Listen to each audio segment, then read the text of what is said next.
So, continuous random variables is a chapter we're going to look at now. Before we look at the whole thing, just the word continuous. Can somebody just remind us what does the word continuous mean? And maybe what is its opposite as well? What's the opposite to continuous? Discrete, yeah. So what does continuous mean? Can anybody give me something that would be a continuous thing? Continuous measurement of some sort. Otherwise I'm going to have to pick on Alex. Alex, can you give me something measurement that would be continuous? No. I'm sure you can, Alex. I'm sure you can. You can't think of one. You have to work along. Josh, what's something continuous? Yeah, if you measure the length of anything, that would be a continuous measurement. Okay? Length is a continuous measurement. Before we decide why, if we know that length is continuous, Alex, could we come up with something else that would be continuous then? Gone all shy on me. Dan? Time, yes, time would be, okay? Time would be a continuous measure. Anybody else? Just shout some out. What else would there be? Velocity, okay. Velocity is a measure, is a relationship between what two things? Yeah, distance and time. So it follows that if these are continuous, yeah, that's continuous as well. What else might be a continuous measure? Temperature, okay. We've got length, thinking sort of in that sort of sphere of things. If we've got length, what else could we have? Frequency? What way are you using the word frequency, Matt? Frequency of the wave, yeah. As long as it's not frequency how many times, then yeah, frequency could be. Yeah, that's fine. We've got length, what else? Come on then, really. Volume, okay, which is a compound of length, yep. So you'd get area as well. Yep. What else? I'm particularly looking for one beginning with W, really. Weight, yeah, weight or mass. Okay. So, why are they continuous and why are they not discrete? What does continuous actually mean? Can take any real number values. Thank you, Matt. Any real number values. They're not restricted to whole numbers or specific fractions. Okay.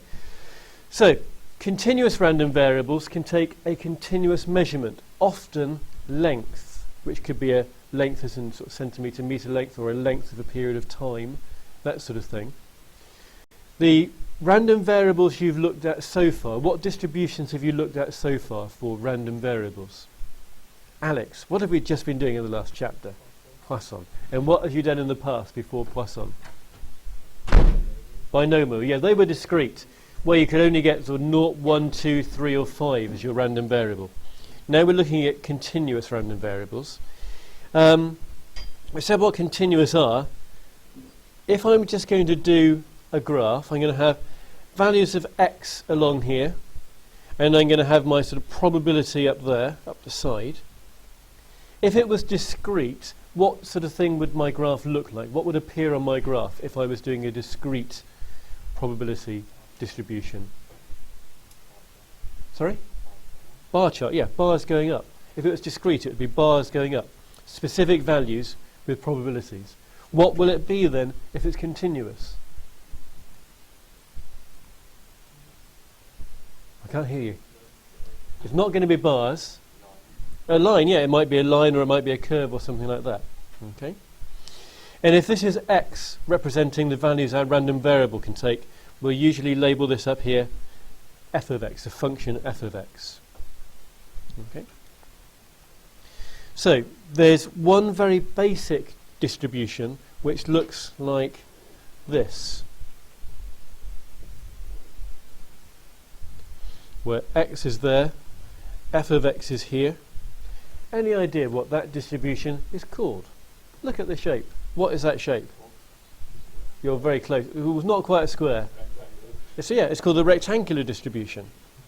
Okay. So we have something called the rectangular distribution. Let's get rid of that a minute. Okay, which is also called the uniform distribution. It's the same thing if you come across that. The rectangular distribution or the uniform distribution, they're the same thing.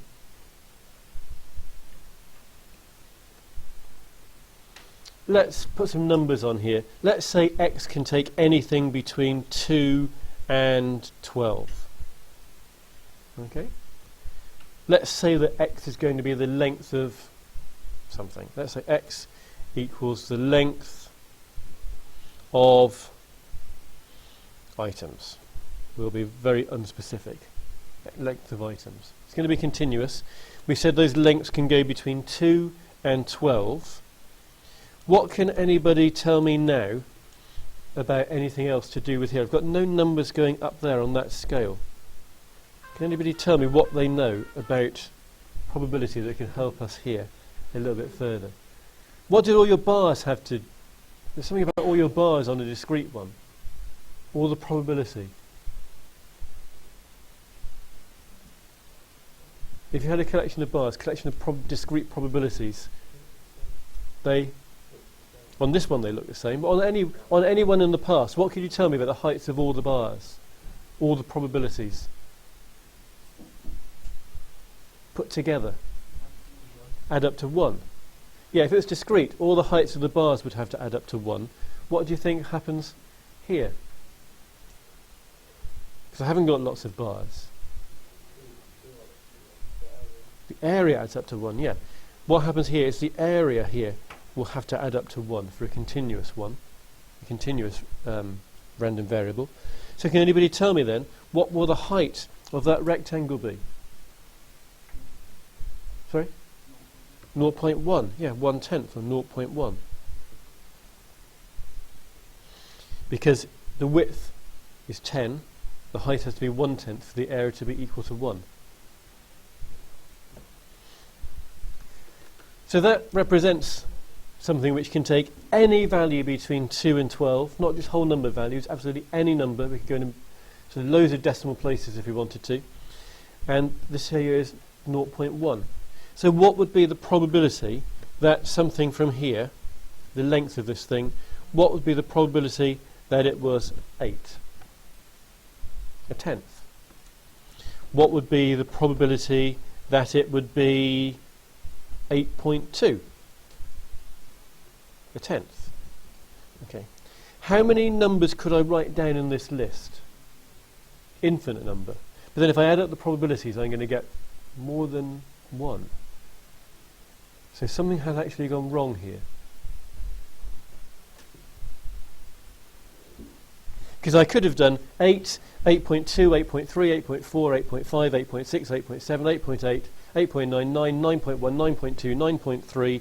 You'd have said 1/10 for all of them. I'd add up those, I'd already be on about 1.2 or 1.3 as the total probability. So something we've got here cannot be true. The probability of getting 8 is not 1/10. Does anybody want to have another go? Probability of 8.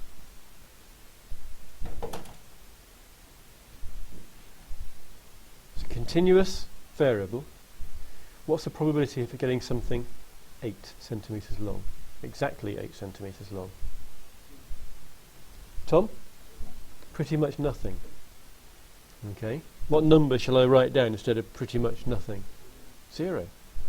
The probability of getting it exactly 8 is 0. Why is that? Well, because there's an infinite... Yeah, because you could always measure it more and more accurately. If it's continuous, you could go into more and more decimal places. So for any specific probability, actually, it's going to be 0. It's not going to be 1/10. I'm just going to stop this and go into part 2 recording.